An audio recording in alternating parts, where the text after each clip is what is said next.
O desejado de todas as nações. Capítulo 39. Dai-lhes voz de comer. Este capítulo se baseia em Mateus capítulo 14, versos 13 a 21, Marcos capítulo 6, versos 32 a 44, Lucas capítulo 9, versos 10 a 17 e João capítulo 6, versos 1 a 13. Cristo se retirara com os discípulos para um lugar isolado, mas breve foi interrompido esse período de tranquila quietação. Os discípulos julgavam haver se afastado para um lugar onde não seriam perturbados. Mas assim que a multidão sentiu falta do Divino Mestre, indagaram: onde está ele? Alguns dentre eles notaram a direção tomada por Cristo e seus discípulos. Muitos foram por terra encontrá-los, enquanto outros o seguiram de barco através do lago.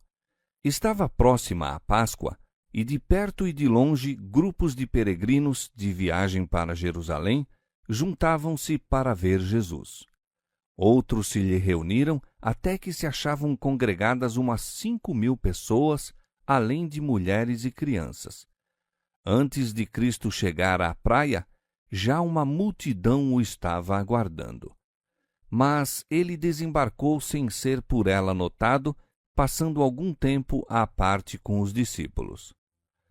Da encosta contemplou ele a ondulante multidão e o coração moveu-se-lhe de simpatia. Embora interrompido, prejudicado em seu repouso, não ficou impaciente. Ao observar o povo que vinha sempre, viu uma necessidade ainda maior a demandar-lhe a atenção. Teve compaixão deles, porque eram como ovelhas que não têm pastor. Deixando seu retiro, encontrou um lugar apropriado onde os podia atender. Não recebiam nenhum auxílio dos sacerdotes e principais, mas as vivificantes águas da vida manavam de Cristo ao ensinar às turbas o caminho da salvação. O povo escutava as palavras da vida tão abundantemente manadas dos lábios do Filho de Deus. Ouvia as graciosas palavras, tão simples e claras, que eram como o bálsamo de Gileade para a sua alma. A cura de sua mão divina trouxe alegria e vida aos moribundos e conforto e saúde aos que padeciam de moléstias. O dia afigurou-se-lhes o céu na terra, e ficaram inteiramente inconscientes do tempo que fazia desde que tinham comido qualquer coisa. Afinal, o dia estava a morrer.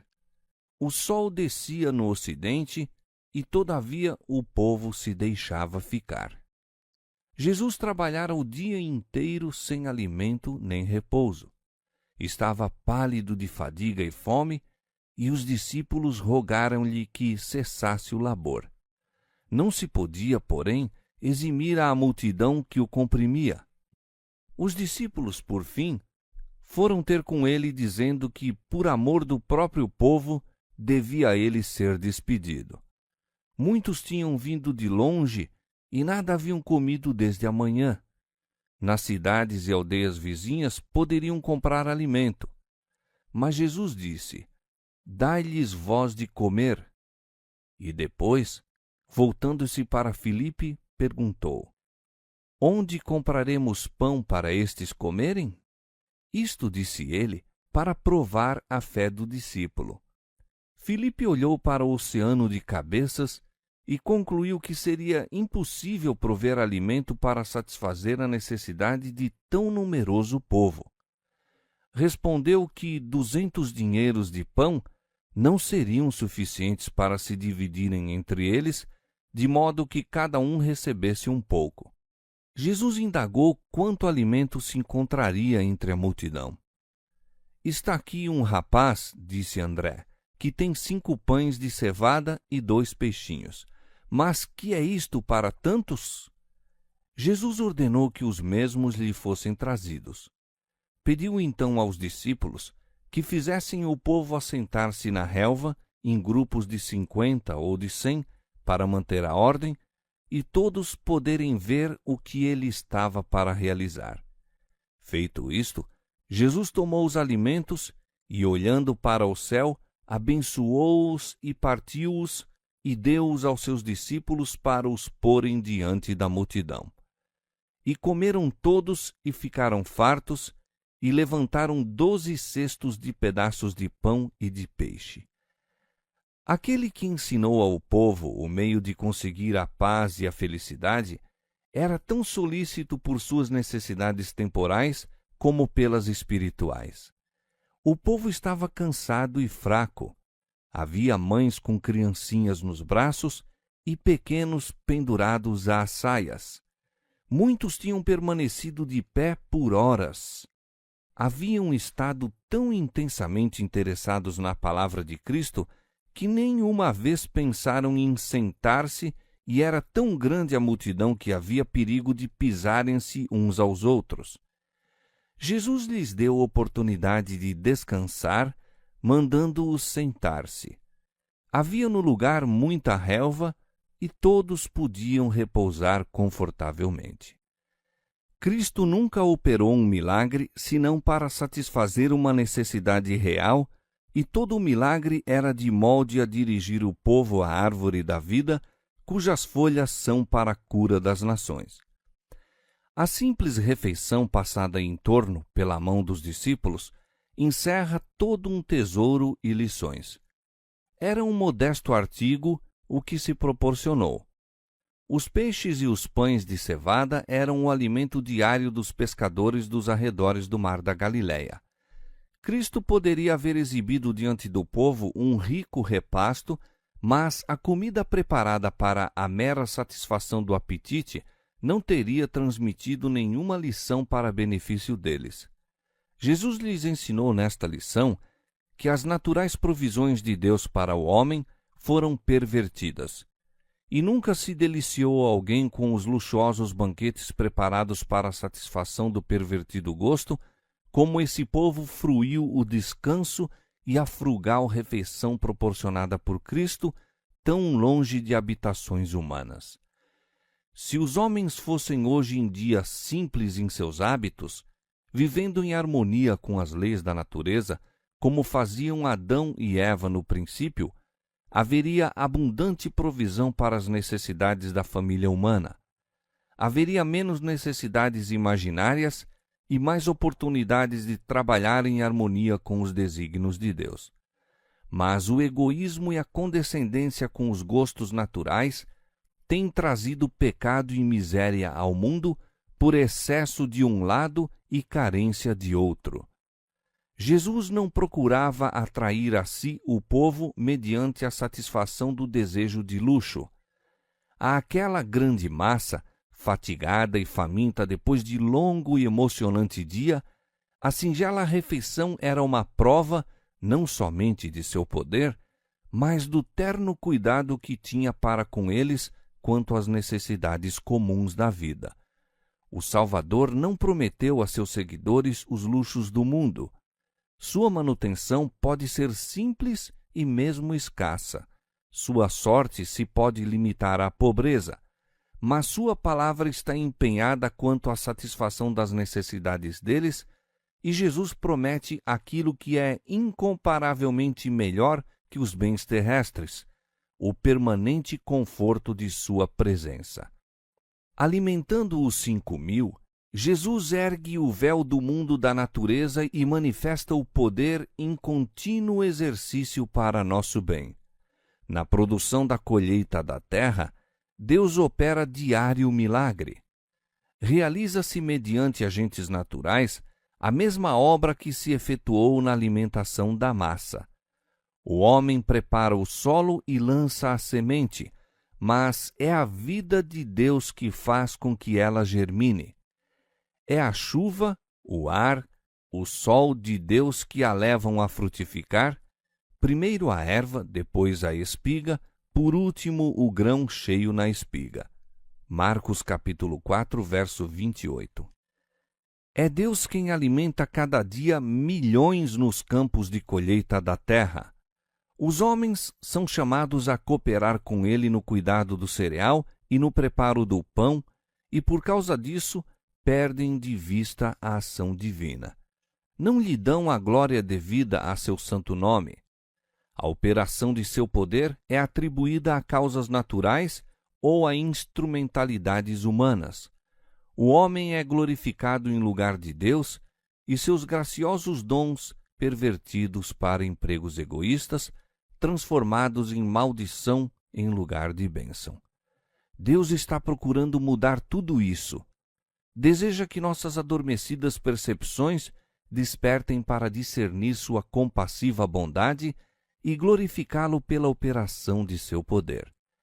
Deseja que o reconheçamos em seus dons, a fim de que estes sejam, segundo o intentava, uma bênção para nós. Era para cumprir esse desígnio que se realizavam os milagres de Cristo. Depois de alimentada a multidão, havia ainda abundância de comida. Mas aquele que dispunha de todos os recursos do infinito poder disse: recolhei os pedaços que sobejaram, para que nada se perca. Essas palavras significam mais do que pôr o pão nos cestos. A lição era dupla. Coisa alguma se deve perder. Não devemos deixar escapar nenhuma vantagem temporal. Não devemos negligenciar nada que possa beneficiar um ser humano. Reúna-se tudo que minore a necessidade dos famintos da terra, e o mesmo cuidado deve presidir às coisas espirituais. Ao serem recolhidos os cestos de fragmentos, o povo pensou em seus queridos em casa. Queriam que participassem do pão que Cristo abençoara. O conteúdo dos cestos foi distribuído entre a ansiosa turba, sendo levado em todas as direções ao redor. Assim, os que se tinham achado no banquete deviam levar a outros o pão que desce do céu para satisfazer a fome da alma. Cumpria-lhes repetir o que haviam aprendido das maravilhosas coisas de Deus. Coisa alguma se devia perder. Nenhuma palavra que dizia respeito à sua salvação eterna devia cair inútil. O milagre dos pães ensina uma lição de confiança em Deus. Quando Cristo alimentou os 5.000, o alimento não se achava ali à mão. Aparentemente, ele não tinha recursos ao seu dispor. Ali estava com 5.000 homens, além de mulheres e crianças, num lugar deserto. Não convidara a grande multidão a segui-lo, tinham ido sem convite ou ordem. Mas ele sabia que, depois de haverem escutado por tão longo tempo as suas instruções, haviam de sentir-se famintos e desfalecidos, pois partilhava com o povo da necessidade de alimento. Achavam-se distantes de casa e a noite estava às portas. Muitos deles se achavam sem recursos para comprar comida. Aquele que, por amor deles, jejuara 40 dias no deserto, não deixaria que voltassem em jejum para casa. A providência de Deus colocara Jesus onde ele estava, e de seu Pai Celestial esperou quanto aos meios para suprir a necessidade. Quando postos em condições difíceis, devemos esperar em Deus. Cumpre-nos exercer sabedoria e juízo em todo o ato da vida, a fim de que, por movimentos descuidados, não nos exponhamos à provação. Não nos devemos pôr em dificuldades, negligenciando os meios providos por Deus e empregando mal as faculdades que nos deu. Os obreiros de Cristo devem obedecer irrestritamente suas instruções. A obra é de Deus, e se queremos beneficiar a outros, é mister seguir-lhe os planos. O próprio eu não se pode tornar um centro, o eu não pode receber honra. Se planejarmos segundo nossas próprias ideias, o Senhor nos abandonará a nossos erros. Quando, porém, havendo seguido sua guia, somos colocados em situação difícil, ele nos livrará. Não nos devemos entregar ao desânimo, mas, em toda emergência, cumpre-nos buscar auxílio daquele que possui à sua disposição infinitos recursos. Seremos muitas vezes rodeados de circunstâncias probantes, e então, com a mais plena confiança em Deus, devemos esperar firmemente. Ele guardará toda a alma que se vê em perplexidade por buscar seguir os caminhos do Senhor.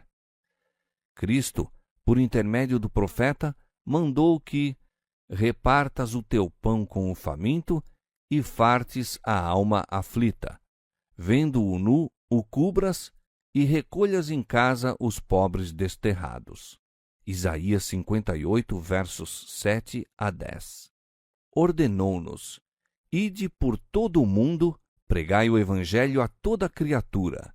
Mateus 16, 15. Quantas vezes, porém, nosso coração sucumbe e falha-nos a fé ao vermos quão grande é a necessidade, quão limitados os meios em nossas mãos. Como André, ao olhar aos 5 pães de cevada e os 2 peixinhos, exclamamos: que é isto para tantos? Hesitamos frequentemente, não dispondo a dar tudo o que temos, temendo gastar e ser gastos por outros. Mas Jesus nos manda: dai-lhes vós de comer. Sua ordem é uma promessa, e em seu apoio está o mesmo poder que alimentou a multidão junto ao mar. No ato de Cristo de suprir as necessidades temporais de uma faminta massa de povo, está envolvida profunda lição espiritual para todos os seus obreiros. Cristo recebeu do Pai, passou-o aos discípulos, eles o entregaram à multidão e o povo uns aos outros. Assim, todos quantos se acham ligados a Cristo devem receber dele o pão da vida, o alimento celestial, e passá-lo a outros. Com plena confiança em Deus, Jesus tomou a pequena provisão de pães, e se bem que não houvesse senão uma porção pequenina para sua própria família de discípulos, não os convidou a comer, mas começou a lhes distribuir, ordenando que servissem ao povo. O alimento multiplicava-se-lhe nas mãos, e as mãos dos discípulos, estendendo-se para Cristo, o próprio pão da vida, nunca ficavam vazias. O diminuto suprimento foi suficiente para todos. Depois de haver sido satisfeita a necessidade do povo, as sobras foram recolhidas e Cristo e os discípulos comeram juntos da preciosa comida fornecida pelo céu. Os discípulos foram o meio de comunicação entre Cristo e o povo. Isso deve ser uma grande animação para os discípulos dele hoje em dia. Cristo é o grande centro, a fonte de toda a força. Dele devem os discípulos receber a provisão. Os mais inteligentes, os mais bem dotados espiritualmente, só podem comunicar à medida que recebem. Não podem, de si mesmos, suprir coisa alguma às necessidades da alma. Só podemos transmitir aquilo que recebemos de Cristo, e só o podemos receber à medida que o comunicamos aos outros. À proporção que continuamos a dar, continuamos a receber, e quanto mais dermos, tanto mais havemos de receber. Assim estaremos de contínuo crendo, confiando, recebendo e transmitindo. A obra da edificação do reino de Cristo irá avante, se bem que, segundo todas as aparências, caminhe devagar e as impossibilidades pareçam testificar contra o seu progresso. A obra é de Deus, e Ele fornecerá meios e enviará auxiliares, sinceros e fervorosos discípulos, cujas mãos também estarão cheias de alimento para as famintas multidões. Deus não se esquece dos que trabalham com amor para levar a palavra da vida a almas prestes a perecer, às quais, por sua vez, buscam alimento para outras almas famintas. Há em nossa obra para Deus risco de confiar demasiado no que pode fazer o homem com seus talentos e capacidade. Perdemos assim de vista o obreiro mestre. Muito frequentemente, o obreiro de Cristo deixa de compreender sua responsabilidade pessoal. acha-se em perigo de eximir-se a seus encargos, fazendo-os recair sobre organizações, em lugar de apoiar-se naquele que é a fonte de toda a força. Grande erro é confiar em sabedoria humana ou em números na obra de Deus. O trabalho bem-sucedido para Cristo não depende tanto de números ou de talentos, como da pureza de desígnio, da genuína simplicidade, da fervorosa e confiante fé. Devem-se assumir as responsabilidades pessoais, empreender os deveres pessoais e envidar esforços pessoais em favor dos que não conhecem a Cristo. Em lugar de transferir vossa responsabilidade para alguém que julgais mais bem dotado que vós, trabalhai segundo vossas aptidões. Ao erguer-se em vosso coração a pergunta: onde compraremos pão para estes comerem? Não permitais que vossa resposta seja no sentido da incredulidade. Quando os discípulos ouviram a ordem de Cristo, dai-lhes vós de comer, todas as dificuldades lhes acudiram à mente. Perguntaram: iremos nós às aldeias comprar comida? Assim, hoje, quando o povo está carecido do pão da vida, os filhos do Senhor indagam: mandaremos buscar alguém de longe para vir alimentá-los? Mas que disse Cristo? Mandai assentar os homens, e os alimentou ali. Assim, quando vos achais rodeados de almas necessitadas, sabei que Cristo aí está. Comungai com ele. Trazei os vossos pães de cevada a Jesus. Os meios de que dispomos talvez não pareçam suficientes para a obra, mas se avançarmos com fé, crendo no todo suficiente poder de Deus, abundantes recursos se nos oferecerão. Se a obra é de Deus, Ele próprio proverá os meios para a sua realização. Recompensará a sincera e simples confiança nele. O pouco que é sábia e economicamente empregado no serviço do Senhor do céu aumentará no próprio ato de ser comunicado. Nas mãos de Cristo permaneceu, sem minguar, a escassa provisão até que todos se saciassem. Se nos dirigimos à fonte de toda força, estendidas as mãos da fé para receber, seremos sustidos em nosso trabalho, mesmo nas mais difíceis circunstâncias, e habilitados a dar a outros o pão da vida. O Senhor diz: dai e ser-vos-á dado. O que semeia pouco, pouco também ceifará, e o que semeia em abundância também ceifará. E Deus é poderoso para fazer abundar em vós toda a graça, a fim de que, tendo sempre, em tudo, toda a suficiência, abundeis em toda a boa obra, conforme está escrito: espalhou, deu aos pobres, a sua justiça permanece para sempre. Ora, aquele que dá a semente ao que semeia e pão para comer, também multiplicará a vossa sementeira e aumentará os frutos da vossa justiça, para que em tudo enriqueçais para toda a beneficência, a qual faz que por nós se deem graças a Deus. Lucas capítulo 6, verso 38 e 2 Coríntios capítulo 9, versos 6 a 11.